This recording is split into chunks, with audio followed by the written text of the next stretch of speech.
Herkese salam, kanalıma xoş gəlmisiniz. Dubai vlogu ilə qarşınızdayım. Əslində fikrimdə Moskvaya getmək idi. Ayın 13-dən təqribən 20-sinə qədər. Sadəcə fikrimiz dəyişdi. Çünki bacımın 6-sından 8-nə kimi Qurbanlıq bayramına görə məzuniyyəti var idi və biz də 4 günlük səyahət götürdük. Dubaidə ayın 5-dən 8-nə kimi olduq. 9-u axşamı artıq Bakıda idik. Uşaqlıqdan bəri səyahət eləmirdim və bu mənim ilk səyahətim idi və çox həyəcanlı idim. Qiymətlər haqqında sizə məlumat vermək istəyirəm. Mən Canary Travel şirkəti ilə həll eləmişdim hər işimi.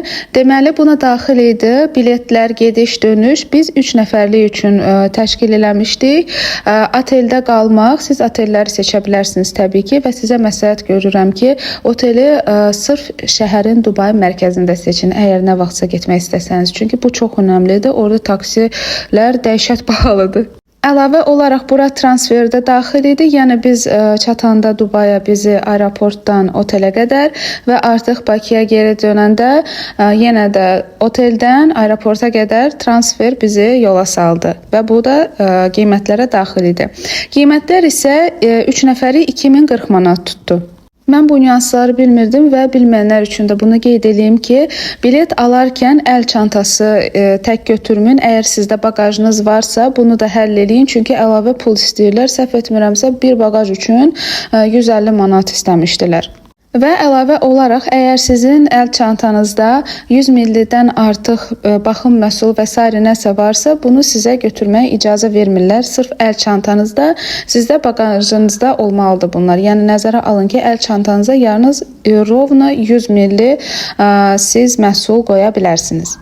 Uçuşumuz səhər saatlarında idi. Biz hardasa 8:25-də uçmalıydıq. Biraz bir 5-10 dəqiqə gecikdi. Ondan sonra biz tam vaxtında amma çatdıq. 11:40 neçə idi. Elə vaxtında çatmışdıq, geç çıxdığımıza baxmayaraq. Və burada o qədər gözəl hisslər keçirmişdim ki, inanırsınız. Və hələ də inanmırdım ki, mən xarici ölkədəyəm və Dubai'nin aeroportunu çox bəyəndim. Çox böyük idi və çox komfortlu idi. Düşünürdüm uçuş zamanı qulaqlarım dəhşətli tutulacaq, amma elə olmadı. Rahat gedib gəldi. Hətta qaydanda daha ağırsız oldu. Çünki axşam tərəfi qayıtmışdıq Dubai'dan.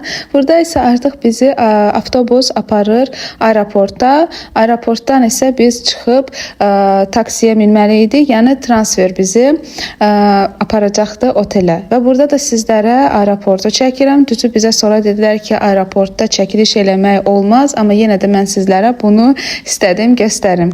Deməli, taksi bizə yazmışdı ki, daha doğrusu mənə yazmışdı ki, Azərbaycanlıları pulsuz Abuzadıq məscidinə götürür, aparır və bunun üçün ona əlavə 2 nəfər də insan lazım idi. Hardasa 6-5 nəfərlik insanı aparır, amma Azərbaycanlılara özəl olaraq və bu çox gözəl bir hal idi. Həqiqətən çox sevinmişdim. Və biz aeroportdan çıxan kimi yol aldıq Abuzadıq məscidinə. Və aeroportun çıxışında mən Bakı Dövlətdə gördüyüm, tanıdığım bir qızı gördüm. Deyirəm ki, ay Allah, mən bu qızı tanıyıram axı. Qoy soruşum elə.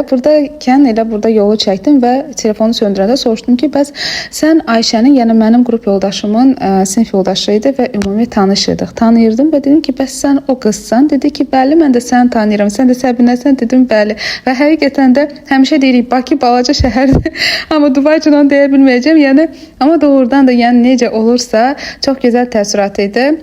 Bir yerdə bura gəldik məscidə və onu da qeyd edeyim ki, əgər transferdə sizə belə bir təklif eləsə ki, pulsuz aparacaq və s. siz ilk öncə Dubai'yə gedəndə özünüzlə çarşaf aparın. Çünki orada sırf bu məscidə getmək üçün, yəni çarşafsız olmaz təbii ki. Bildiyimiz kimi məscidlərdə çarşaflı olmaq lazımdır. Və biz getdik ki, baxaq, bəlkə ucuz bir şey taparıq, amma qiymətləri uçurdu. Yəni ona görə ala bilmədik. Təəssüf ki, məscidin içərisinə daxil ola bilmədik. Amma çalışdım, həm anın dadını çıxardım, həm də ətrafı sizlərə çəkim. Və məscidə daxil olmaq üçün bura gəlməlisiniz və buradan daxil olursunuz və tiket, yəni bilet almaq lazımdır. Bunun üçün isə siz qeydiyyatdan keçirsiniz və mən də burada bizə aid informasiyaları daxil edirəm. Azərbaycanlı idik, 2 nəfər qız idik. Yəni biz əslində getmişdik 3 nəfər, bacım, mən və bacımın yoldaşı. Sadəcə belə bileti alırsınız və onun şəklini çəkmək sizə kifayət edir. Burada ən çox nəyi bəyəndim? İnsanları o qədər mehribandır, o qədər gözəl insanı qarşılayırlar ki, həqiqətən özünü yad hiss eləmirsən. İlk öncə bura Abu Dhabidir. Biz birinci Abu Dhabidə uçuşumuz, yəni Abu Dhabiyə oldu. Ondan sonra isə yol almışdıq Dubaya. Ölkə çox səliqəlidir, çox təmizdir. Həqiqətən də insan belə baxır ki, sırf səhralıqdan belə bir yer yaratmaq, yəni həqiqətən də çox gözəl idi.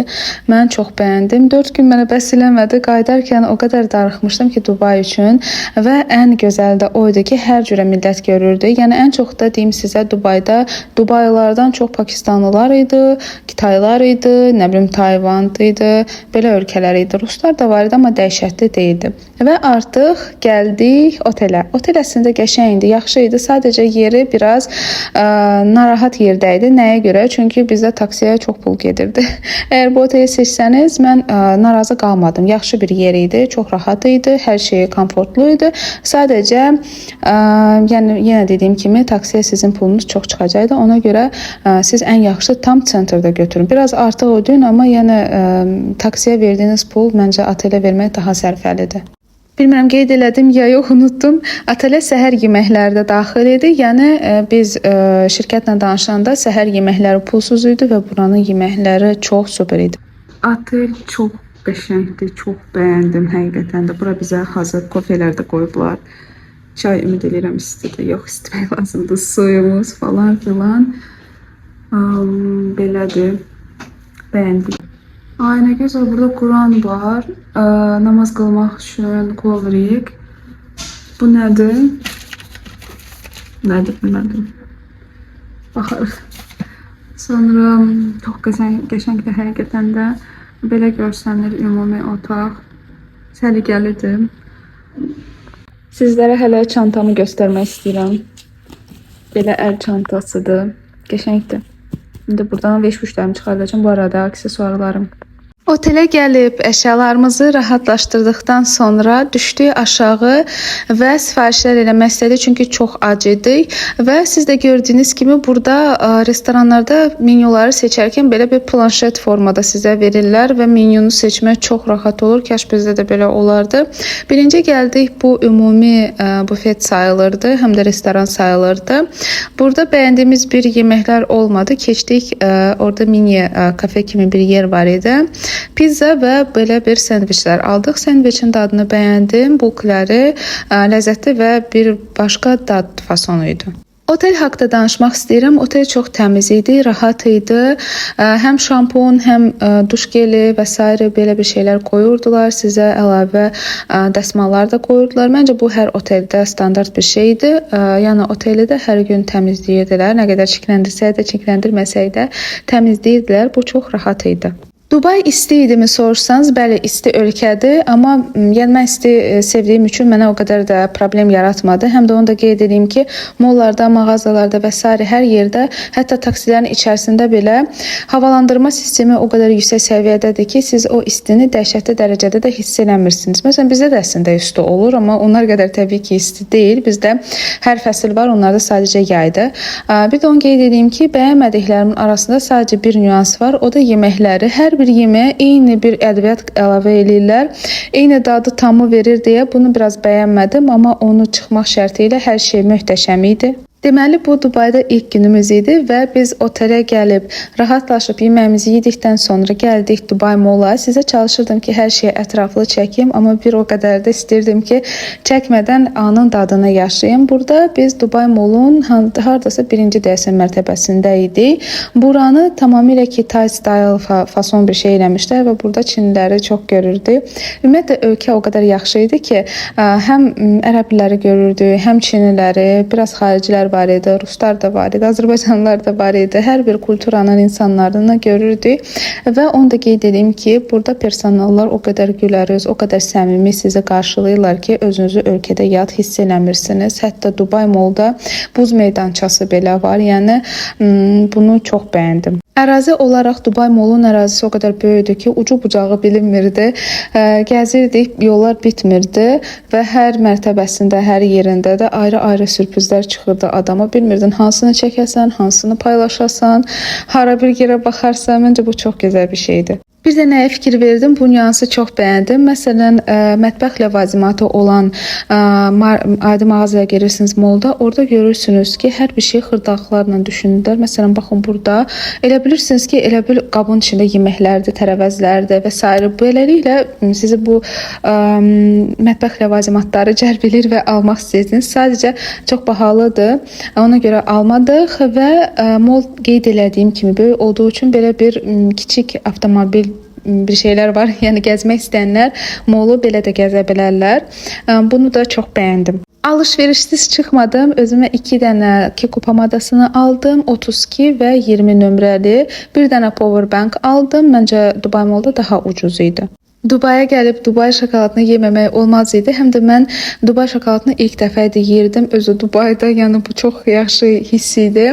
Belə bir yerə gəldik. Buradan özümüzə Dubai şokoladını aldıq. Əslində çox maraqlı, dadlı, ləzzətli şokoladlar var idi. Belə göstərim, belə bir mağaza idi. Ləzzətli idi həqiqətən. Baxın bunu deyirəm. Bir də olsa bir də alarım. Dubai şokoladı Dubayda. Heyecanlı. İlk dəfə özdə Dubai şokoladını dadırıq. Ekskluziv olaraq özü Dubayda. Dubayda Dubai şokoladı. Başlamaq bilmir. Habibi, come to Dubai. Wow.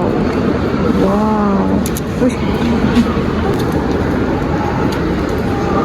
İçi püstəli, akışqan, ləzzətli, yəni şokoladı da yüksək səviyyədə idi, bahalı idi, amma dəyər idi. Burada da yəni adi Dubai, yəni ucuz şokoladlarından da yedik. Məncə ən əsası Dubai şokoladında elə onun üstündəki şokoladdır. O ləzzətlidirsə hər şey yaxşıdır. Burada sizə Kikonu göstərirəm. Təbii ki, nəsə almamış çıxmazdım. 2 dənə dediyim kimi pomada aldım və ondan sonra bunlar mərtəbələrini tam xatırlamam, çünki o qədər mərtəbələri var idi ki, amma ətrafı çalışırdım sizlər üçün çəkim. Belə akvarium var idi. Hətta buna özünüz də əlavə pul ödəyib içində üzə bilərdiniz. Burada deməli fərqli maraqlı balıqlar var idi, hətta akulalar var idi. Bunların balıqları belə mehriban idi. Çox maraqlı idi. İzlərkən insan zövq alırdı. Hətta burada da sizə çəkirəm. İnsanlar var idi gördüyünüz kimi. Və akvarium böyük idi. Sizə də burada çəkirəm nə qədər böyük olduğunu. Balıqları isə fərqli və maraqlı idi. Əgər ki Dubaya gəlməyə tərəddüd edirsinizsə, sırf bahadır və s. deyə məncə heç o nüansları düşünməyin. Əgər imkanınız varsa gəlin və görün. Ümumiyyətlə mən də özüm düşünürəm ki, tək vizasız ölkələrə yox, hətta vizalı ölkələrə, Schengen vizalı olan ölkələrə gedim. Almaniya, Amsterdam, Niderlandiya, Şveysariya və s. ölkələri gəzib görmək istəyirəm. Çünki insan səyahət elədikcə xoşbəxt olur məncə. Moldan çıxıb Burj Xəlifəyə getdik. Daha doğrusu moldan çıxan kimi elə Burj Xəlifəni görürsünüz. Sadəcə bir şeyə çox üzüldüm ki, və kadrlarda da görəcəksiniz. Burj Xəlifənin qabağını bağlamışdılar, həmin o fontan yerini. Deyəsən təmir gedirdi. Hətta burada artıq çıxırıq və fikir verin, burada binaların üstündə Emar yazılır. Emar isə şeyxin oğlunun adıdır. Bir çox binalarda adını görə bilərsiniz. Həm də biz Qurbanlıq bayramında getdiyimiz üçün Burj Xəlifənin üstündə Eid Mübarək yazılmışdı. Çox gözəl görüntü idi, çox bəyənmişdim. Axşam qaranlıq idi və şəkillər çox da maraqlı düşmürdü. Sonunda bacım bir dənə, yəni 1-2-3 dənə kadrlar alındırdı və şəkillərim oldu. Instagramda, öz şəxsi Instagramımda paylaşmışam. Düzü bildiyiniz kimi mən özümü paylaşmağa hələ də hazır deyiləm. Ümumiyyətlə gələcəkdə inşallah nə vaxtsa üzümü də göstərərəm, rahat belə vloqlar çəkərəm, amma hal-hazırda mənə belə rahatdır. Burj Xəlifənin baxın bu hissəsini çox bəyəndim, çox qəşəng idi.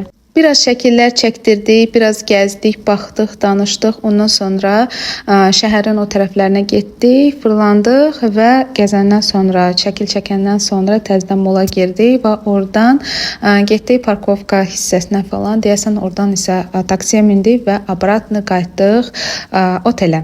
Baxın, mənim şəkil çəkdiyim hissə məhz bura idi. Burada çox qəşəng şəkillər alınır. Əgər çəkdirsəniz, burada çəkdirə bilərsiniz nə vaxtsa gəlsəniz inşallah.